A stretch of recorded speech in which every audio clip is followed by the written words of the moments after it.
Muito bem, pessoal, vamos iniciar aqui os nossos estudos de Direito Penal, parte especial. Meu nome é Cristiano Gonzaga, eu vou trabalhar com vocês a parte de Direito Penal especial dentro de alguns crimes. Como é o nosso primeiro encontro, eu sou promotor de justiça aqui no estado de Minas Gerais, trabalho no Ministério Público desde 2008, sempre na área criminal, tribunal do júri. Eu, obviamente, não só nos crimes contra a vida, mas também alguns crimes patrimoniais, violência doméstica, organizações criminosas, tráfico de drogas, que é a área criminal que nós do MP fazemos no dia a dia.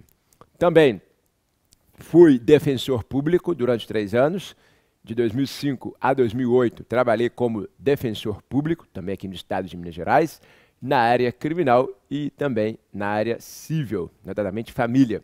Mas, enfim, essas 2 aprovações, muitos aqui estão estudando para esses concursos, foram 2 aprovações no meio de 22 reprovações. Para vocês que estão estudando para concurso, fica aqui um alento. Não passei de primeira. Não passei estudando 15 horas. Não existe isso. Eu estudei dentro das minhas possibilidades, eu estudei ajudando meus pais, trabalhando, enfim, sou de família humilde, a maioria é, enfim, que está estudando para concurso público. Claro que tem alguns que, graças a Deus, o pai faz o investimento para que eles possam ser aprovados, tudo é válido, isso é muito bom também, use esse tempo que você tem, mas enfim, todos, sejam aqueles que têm condições, sejam aqueles que não têm, o caminho é o mesmo. O caminho é árduo, o caminho é difícil e o caminho vai ser dolorido, mas é persistir. Então, pessoal, essas 2 aprovações que me levaram ao cargo público que eu quis, de meu sonho, promotor de justiça, eu tive que passar por muitas intempéries, por muitos problemas. Então, aqui é comum o que vocês estão sentindo, é comum aquilo que vocês estão passando. Seguir, lutar, persistir, continuar. Reprovação faz parte. Eu fui reprovado 18 vezes antes de passar para defensor público. Foram muitas reprovações, porque eu fazia todos os concursos, de analista, delegado, promotor, juiz, tudo. Aí, depois de 18 reprovações, passei para defensor. Depois mais 4 reprovações, sendo já defensor público, 4 reprovações no MP de Minas, até então ser aprovado. Esse é o caminho, não tem segredo. O caminho é sentar a bunda na cadeira e estudar. Não tem fórmula mágica, não tem atalhos, não tem aqui colher de chá e mágica. Não, é percorrer. Pessoal, dito isso, para aqueles que querem me seguir no meu Instagram, joga lá para mim. Meu Instagram é @crisgonzaga, com CH. Lá vocês podem encontrar os meus materiais, os meus livros. Eu tenho 4 best-sellers jurídicos, sim, 4 dos mais vendidos, o Manual de Criminologia para concursos públicos, pela editora Saraiva, o Vademecum Policial, pela editora Foco, o AB Esquematizado, editora Saraiva, e Vademecum OAB Graduação, editora Saraiva. E também tenho a minha apostila de Direito Penal. A apostila de Direito Penal está lá no meu Instagram, o link na bio, por onde eu vou seguir toda a minha aula de parte especial, onde você tem todo o conteúdo de parte geral, escolas penais, prescrição, teoria dos erros, concurso de pessoas e toda a parte especial. A minha apostila eu sugiro aí para vocês terem concursos públicos, para estudar para concurso. Está lá no meu Instagram, @crisgonzaga. Muito bem, pessoal, nosso primeiro encontro, crimes contra a vida. O que eu quero ver com vocês aqui? Vem cá. Dentro dos crimes contra a vida, esta sistemática é muito importante, porque nos crimes contra a vida você concentra os delitos de homicídio, participação em suicídio, infanticídio e aborto. São esses delitos que vocês vão estudar nos crimes contra a vida. São 4 grandes grupos: homicídio, participação em suicídio, infanticídio e aborto. Esses delitos, obviamente, que o que mais cai é o crime de homicídio. E aqui, como é que é a minha forma de estudar? Qual que é o meu método de estudo? O meu método de estudo é você ler doutrina, eu peguei aqui as principais, coloquei, jurisprudência, tem que saber jurisprudência, e, por fim, você tem que saber lei nova. Então, olha só, o que é importante. Sempre que você estiver estudando para um concurso público, joga lá para mim. Pergunte-se o seguinte: primeiro, qual doutrina ou quais doutrinas? Porque depende muito, carreiras policiais, carreiras jurídicas, qual que é a doutrina que você vai usar? Depois, o que eu tenho que ver? Jurisprudência.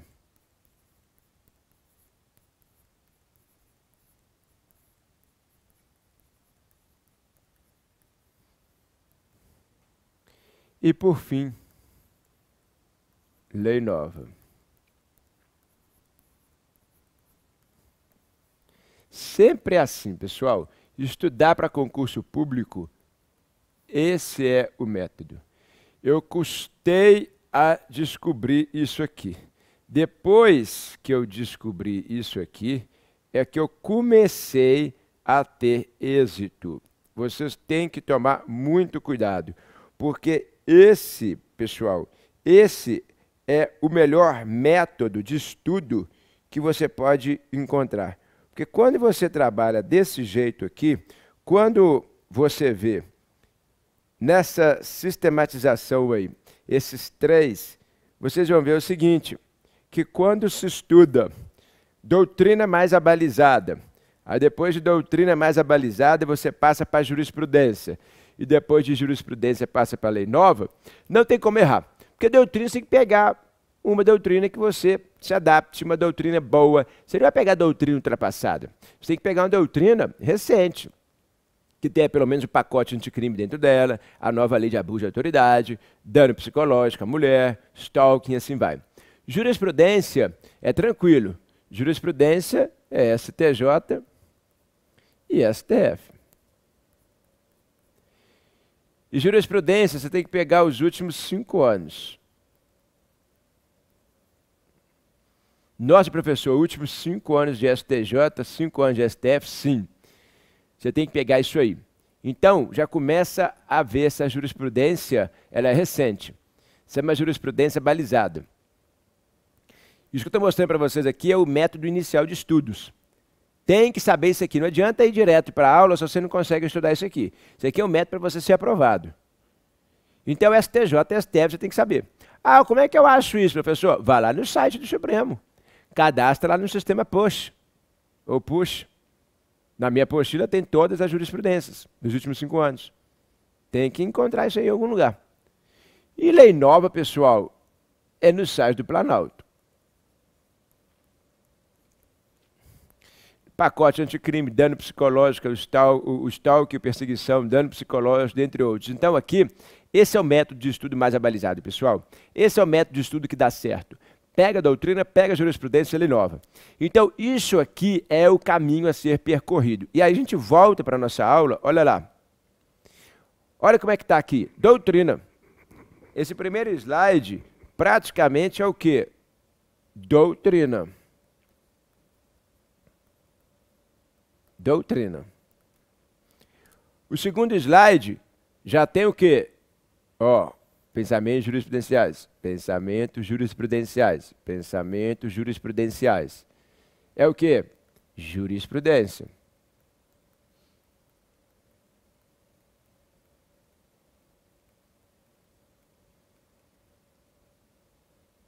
E aqui também a gente tem lei nova. Isso aqui é uma lei nova, isso aqui é uma lei nova.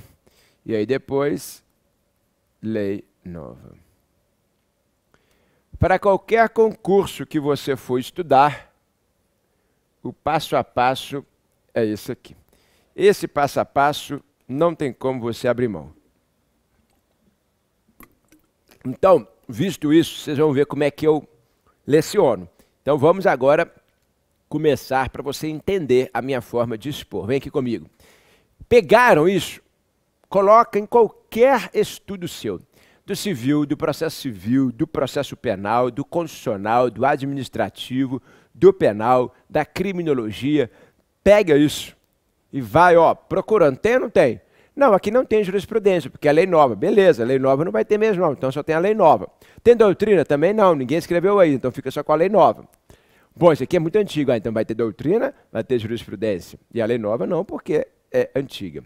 E assim você vai trabalhando no seu estudo. Com isso, pessoal, você não tem como esquecer. Esse é o método. Eu demorei muito para entender isso. Agora eu estou compreendendo qual que é a melhor forma de estudar para concurso público.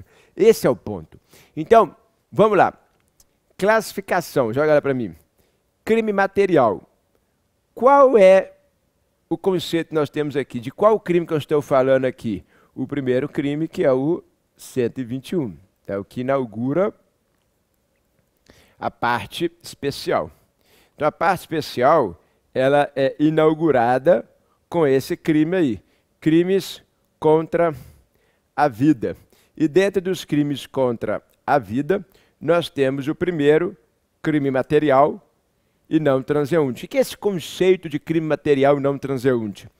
Crime material, vem aqui comigo, é aquele crime que o resultado é exigido.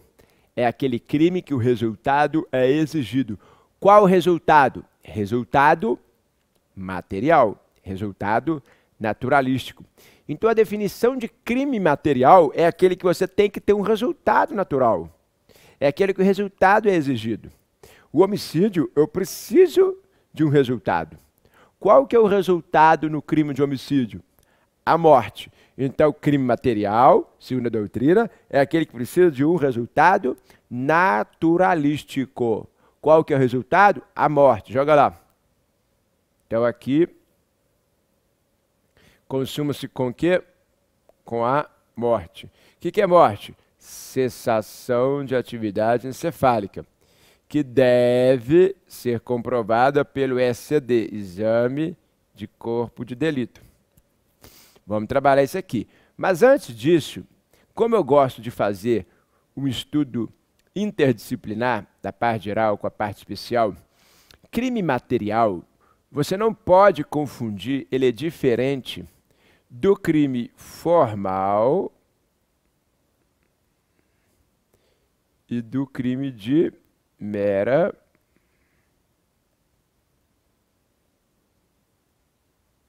conduta. Crime formal e crime de mera conduta. O que é crime formal, professor? Só para a gente ter isso anotado, é importante também, vem aqui comigo, vocês terem um caderno completo, tá, de anotações. O seu caderno que você está fazendo aí agora é o caderno que você vai rever para suas provas. É o caderno que você vai consultar na véspera da prova, na semana antes. Então, o caderno é importante. Tem que ter um caderno. Tem que ter um caderno bem escrito. O caderno seu está lá, conceito, crime material, resultado naturalístico. Vai consultando, vai lembrando. E aí, o crime formal, que não se confunde com o crime material, é o quê? O crime formal é aquele crime que dispensa o resultado natural. É aquele crime que dispensa o resultado natural, mas prevê um resultado jurídico. Ele dispensa o resultado material naturalístico, mas prevê um resultado jurídico. Vamos lá. Extorsão mediante sequestro, artigo 159. A extorsão mediante sequestro é um exemplo clássico de crime formal. Tem até súmula que diz que o crime de extorsão mediante sequestro se consuma independentemente da vantagem, da morte. O crime formal, ele dispensa o resultado material, porque esse resultado será mero exaurimento. Então, no crime de extorsão mediante sequestro ou no crime de extorsão comum, quando eu solicito a vantagem por telefone, quando eu peço a vantagem por telefone, isso já é suficiente para falar no crime. Ah, tem que acontecer o resultado morte, o resultado dinheiro, o resultado... Não. É apenas a solicitação, o constrangimento. Esse constrangimento, essa solicitação, é o resultado jurídico. Esse ponto é importante. Isso aqui eu tenho que pedir, eu tenho que solicitar, eu tenho que constranger. Ponto. Ah, mas e o pagamento do resgate? Se acontecer esse resultado natural, é exaurimento. Ah, se pagar lá o resgate para o sequestrador, exaurimento. Não faz parte do iter criminis, caminho do crime. Não faz. Basta que eu tenha o resultado jurídico, qual seja, constranger, solicitar vantagem, e assim vai. Então, crime formal, resultado naturalístico, dispensável. Se acontecer, exaurimento. Ele tem que ter resultado jurídico. Isso aí, todo crime tem resultado jurídico, que seria violação da lei. Aí o outro, mera conduta. Professor, o que é crime de mera conduta? Crime de mera conduta é aquele crime que não tem resultado material. É aquele que não tem resultado material. Olha só, o material, ele exige o resultado material, o naturalístico. O formal dispensa ele, prevê ele, mas não tem que acontecer, dispensa, tem só o jurídico. E o crime de mera conduta não tem resultado naturalístico. O crime de mera conduta não tem resultado naturalístico, nem previsto em lei. Ele vai ter o que dentro dele? Vai ter previsão de um resultado jurídico. O crime de mera conduta, ele tem um resultado jurídico, ponto, só. Qual seria o resultado jurídico? Entrar ou permanecer em domicílio alheio. Artigo 150, invasão de domicílio. Entrar ou permanecer em domicílio alheio. Entrar ou permanecer em domicílio alheio. Não fala em resultado. Fala em verbo. Entrar ou permanecer. Isso já é o crime. Se ele entrou, se ele vai fazer outra coisa, se não vai, isso não interessa. O que interessa é que o crime é entrar ou permanecer em domicílio alheio. Não tem resultado material, não tem previsão. Só resultado jurídico, que é o entrar ou permanecer. Esse é o resultado jurídico, está lá dentro, entrar ou permanecer. Então, pessoal, o crime de homicídio, ele não se confunde com esses outros dois, formal e mera conduta, porque ele tem que ter o resultado material, o resultado naturalístico, que é a morte. E eu coloquei ali, o que é morte? Cessação de atividade encefálica. Joga lá para mim. Esse é o conceito legal de morte. Cessação de atividade encefálica, que deve ser comprovada pelo exame de corpo de delito. Imprescindível tal exame. Aí vem a segunda classificação doutrinária, não transeunte. Essa classificação não transeunte, ela é muito mais uma classificação de Código de Processo Penal. Aqui é o quê? Parte geral.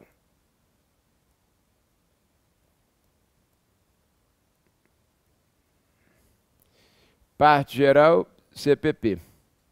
Percebam que eu estou fazendo aqui é uma análise de um conteúdo interdisciplinar.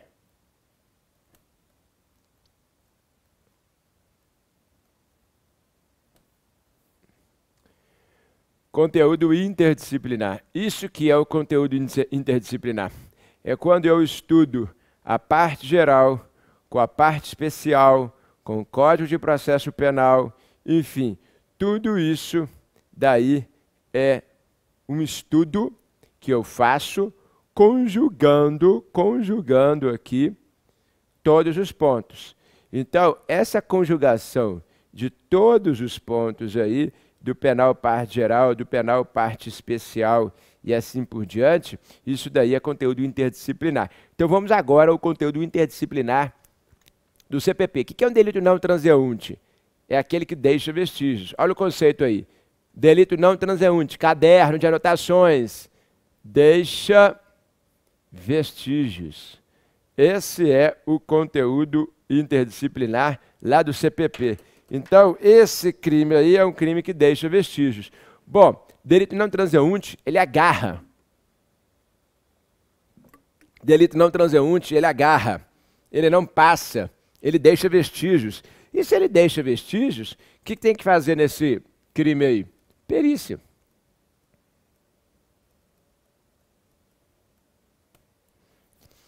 Tem que fazer perícia. E aí quem vai fazer concurso aí para delegado de polícia, por exemplo, tem que ficar bem atento nessa classificação. Bem atento. Por quê? Porque o crime não transeunte, que está lá no CPP, no artigo 158, é aquele que deixa vestígios e precisa de perícia.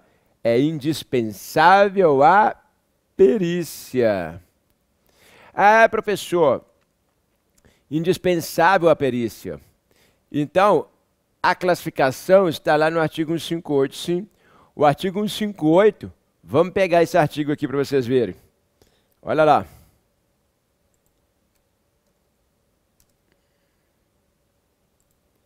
Olha a letra da lei. Isso é importante, sempre estudar com o VAD aberto aí.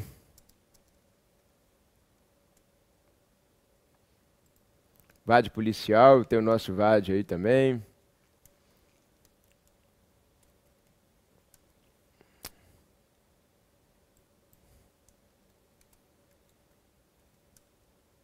Olha lá. Quando a infração deixar vestígios, delito não transeunte, não passa a garra, será indispensável o exame de corpo de delito, direto ou indireto, não podendo supri-lo a confissão do acusado. Nem a confissão dele pode suprir isso aqui. Então, é indispensável o exame de corpo de delito. Ele não pode nem confessar, falar que foi ele. Não tem corpo. Não, mas fui eu. Não pode. Tem que ter a perícia. Então, percebam aqui que o delito não transeunte é aquele que precisa de perícia. Se não tiver perícia, não tem como condenar. Essa é a regra. Essa é a regra. A regra do artigo 158, nós vamos ver que ela comporta exceção, mas inicialmente ela é a regra. O artigo 158 diz: quando você tem uma morte, que é um crime material, você tem que identificar qual foi a causa da morte. Causa da morte. Que a doutrina coloca como causa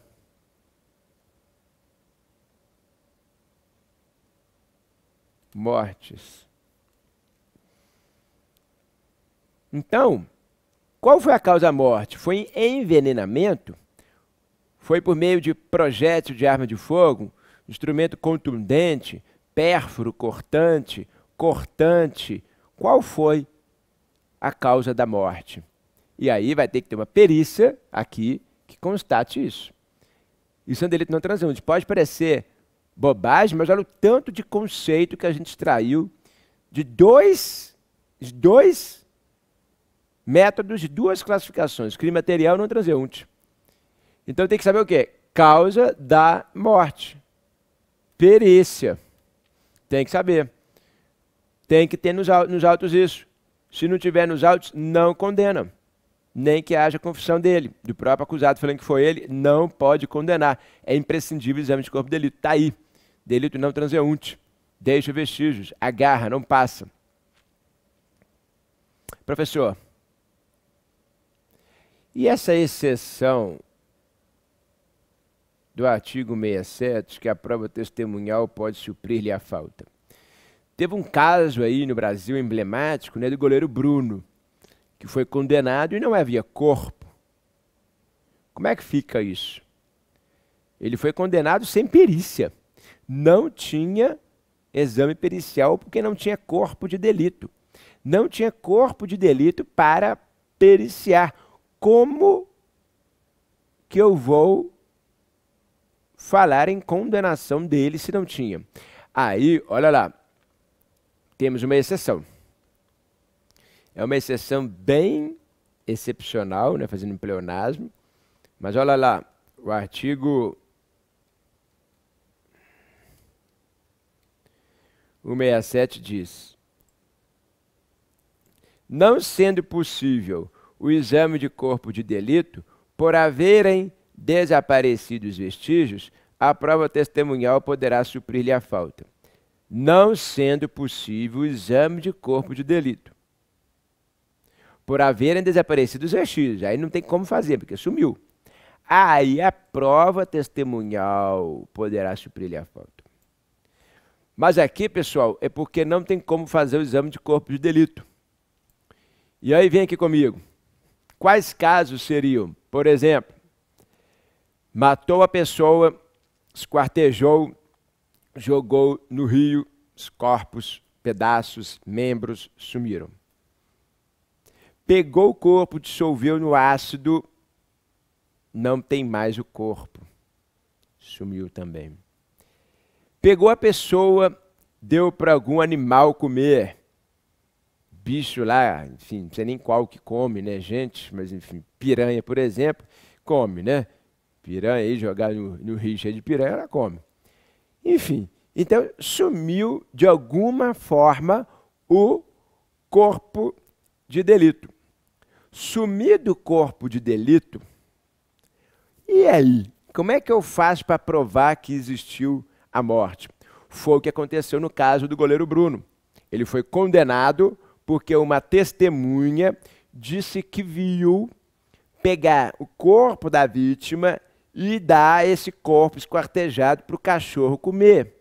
O cachorro comeu pedaço do corpo da vítima. E então, foi assim que ele foi condenado. Certo ou errado, usaram o 167. Ponto. 167. Usaram esse artigo. Professor, agora uma questão técnica. Olha lá, joga para mim.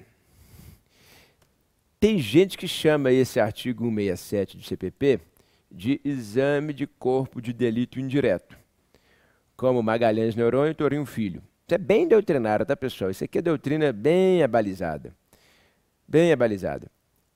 Como também outros chamam de corpo de delito indireto, que é o Nutt, Pitombo e Tornag. Então, olha só. Exame de corpo de delito indireto ou corpo de delito indireto? Qual seria o mais correto? Bom, eu particularmente prefiro o segundo, porque você não vai examinar algo, você não vai fazer exame, não existe o corpo de delito, você não vai examinar. Você não está examinando a perícia de forma indireta. Não é um médico que falou que viu lá e deu o prontuário. Esse é um exame de corpo de delito indireto. Com base no prontuário, o médico fala, bom, morreu assim, né? Está aqui escrito isso. O médico não conseguiu examinar o corpo de delito, porque sumiu. Não tem mais, enterrou, não dá para fazer exumação mais. Aí o médico fala, ó, pelo prontuário ele morreu envenenado. Esse é o exame de corpo de delito indireto. Agora, corpo de delito indireto é analisar a ideia de um corpo que foi morto, foi jogado no rio, foi dissolvido em ácido, que alguém viu. Então, na verdade, é um corpo de delito indireto, que é por meio de prova testemunhal. Prova testemunhal poderá suprir-lhe a falta. Então, na minha ideia, eu prefiro este conceito, porque é um corpo de delito indireto. Não existe corpo de delito. O corpo de delito, que é o corpo da pessoa que foi morta, sumiu. Mas alguém viu sumir com esse corpo. Alguém viu jogar esse corpo no rio. Alguém viu jogar esse corpo lá no ácido. Então, é o corpo de delito indireto. Então, é diferente. Exame de corpo de delito indireto e direto. O certo é que os dois são colocados à doutrina. Eu prefiro o último. Agora, é importante saber o seguinte. O artigo 167 é uma exceção. 158 é a regra. O artigo 158 é a regra. O artigo 158, eu primeiro tenho que tentar fazer o que eu tenho que fazer é o seguinte, eu tenho que ter um conceito legal. O conceito legal é artigo 158, faz perícia. Ah, não é possível fazer perícia. Ah, então vamos tentar lá no corpo de delito indireto, que é o quê? É a prova testemunhal que vai suprir-lhe a falta. Então, nesse caso, o que nós temos? Nós temos que ver o seguinte, quando se trata do chamado corpo de delito indireto, o exame de corpo de delito indireto, nós temos que ver que há uma diferença de conceitos, mas qualquer um é aceito. Qualquer um, tanto o corpo de delito indireto quanto o exame de corpo de delito indireto. Então aqui, pessoal, o que a gente tem que ver? Que o artigo 167 do CPP, ele é uma exceção ao artigo 158 do CPP. O artigo 158, ele trata a ideia do chamado exame de corpo de delito direto, e o artigo 67 trata tanto o exame de corpo de delito indireto para a parte da doutrina, como corpo de delito indireto. Então vai depender aí do caso.